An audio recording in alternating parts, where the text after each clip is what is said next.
لیکن یہ مال کے بارے میں ایک چیز یاد رکھنا، اللہ نے تمہارے نصیب میں جو لکھا ہوا ہے وہ تمہیں مل کر رہے گا۔ کبھی بھی تمہارا مال جو اللہ نے تمہارے نصیب میں لکھا ہوا ہے، ساری دنیا کے لوگ مل کے بھی تمہارے مال میں سے، تمہارے رزق میں سے ایک ذرہ برابر بھی کمی نہیں کر سکتے۔ اور ایک چیز یاد رکھنا کہ جو تمہارے نصیب میں نہیں لکھا ہوا، ساری دنیا مل کے بھی تمہیں وہ عطا نہیں کر سکتی۔ مال کا فیصلہ اللہ کے ہاتھ میں ہے۔ وہ اللہ ہے جو کہ مال کو کبھی بڑھاتا ہے، کبھی کم کرتا ہے۔ اولم یعلم ان اللہ یبسط الرزق لمن یشاء ویقدر، کیا یہ جانتے نہیں ہیں کہ اللہ یہ جس کا رزق بڑھاتا ہے، جس کا رزق کم کر دیتا ہے۔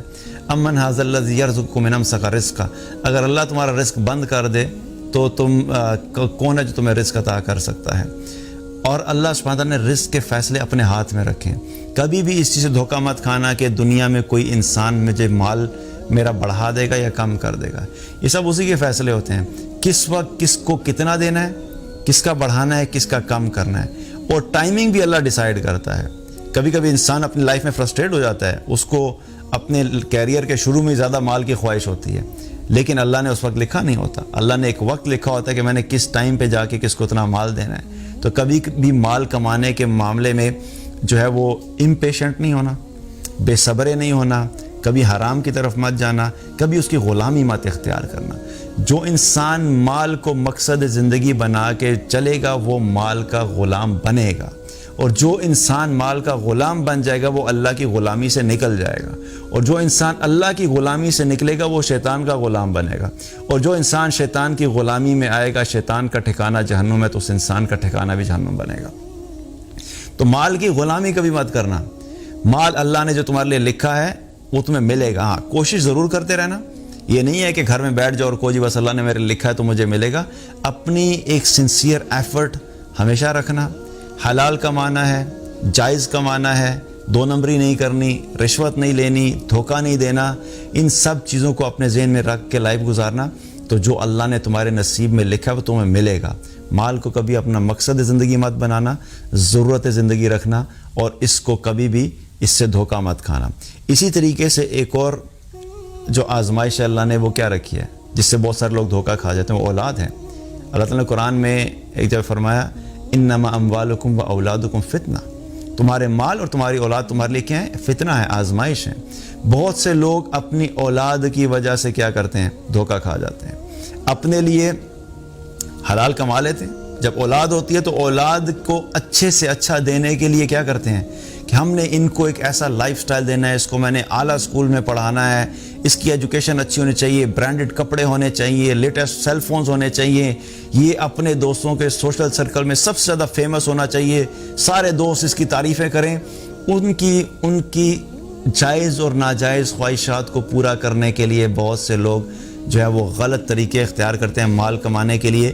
تو جو انسان اپنی اولاد کو سو کالڈ اچھی زندگی دنیا میں دینے کے لیے اللہ کو ناراض کرتا ہے، تو یاد رکھیں کہ ایسی اولاد پھر کبھی بھی اس انسان کے لیے جو ہے اس کی آنکھوں کی ٹھنڈک نہیں بنتی۔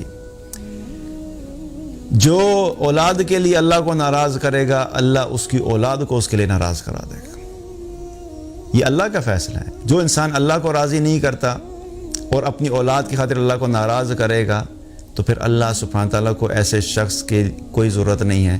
وہی اولاد پھر اس کے لیے آخر میں کیا ہوتا ہے؟ اس کو ٹھکرا دیتی ہے، کہ جس انسان نے اللہ کو خود نہیں پہچانا وہ انسان اپنی اولاد کو اللہ کی پہچان کیا دے گا؟ جس انسان نے خود حلال حرام کا فرق نہیں رکھا وہ اپنی اولاد کو کیسے بتائے گا کہ حلال اور حرام کیا ہوتا ہے؟ جو انسان اپنی اولاد کی خاطر حرام کماتا رہا اور اپنی اولاد کو حرام لقمہ کھلاتا رہا، تو بالآخر کیا ہوگا؟ اس کی جس اولاد کے پیٹ میں حرام جاتا رہا، اس کے اندر تقویٰ کہاں سے آئے گا؟ اس کے اندر ایمان کہاں سے آئے گا؟ اس کے اندر والدین کی فرمانبرداری کہاں سے آئے گی؟ اس کے اندر حلال حرام کی تمیز کہاں سے آئے گی؟ تو یہ والدین جو ہوتے ہیں بہت بڑا دھوکہ کھاتے ہیں اپنی اولاد کی وجہ سے۔ تو اولاد جو ہے، اولاد کا دھوکہ بھی جو ہے اس سے بھی ہمیں بچنا ہے۔